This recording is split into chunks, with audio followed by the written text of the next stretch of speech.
மறைந்த தேசிய முற்போக்கு திராவிட கழகத்துடைய தலைவர் கேப்டன் விஜயகாந்த் அவர்களுடைய மறைவுக்கு இன்றைக்கு சகோதரி துணைவியார் பிரேமலதா அவர்களிடம் சுதீஷ் அவர்களிடம் சந்தித்து வருத்தத்தை தெரிவித்துக் கொண்டோம்.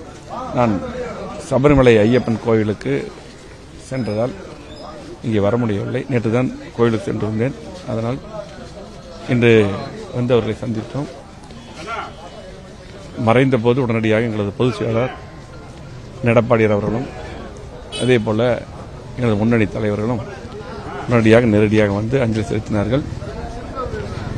தலைவி அம்மா அவர்களுக்கும் எங்களது பொதுச் செயலாளர் எதிர்க்கட்சித் தலைவர் எடப்பாடியார் அவர்களுக்கும் எப்பொழுதுமே மறைந்த அண்ணன் கேப்டன் விஜயகாந்த் அவர்கள் மேல் மிகப்பெரிய மதிப்பும் மரியாதையும் அன்பும் இருக்கும்.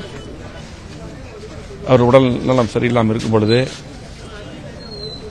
அவர் நலம் பெற்று வர வேண்டும் என்று ஒவ்வொரு நாளும் எங்களது பொதுச் செயலாளர் எடப்பாடியார் அவர்கள் கண்டிப்பாக சொல்லிக் கொண்டிருப்பார். உண்மையாலே மிகப்பெரிய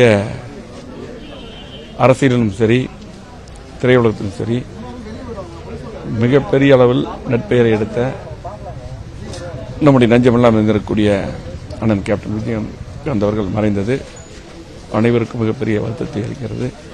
கண்டிப்பாக அவரது குடும்பமும் தேமுதிக கழகத்தினரும் கண்டிப்பாக அவர் வழியிலே செயல்பட வேண்டும் என்று தெரிவித்துள்ளனர்.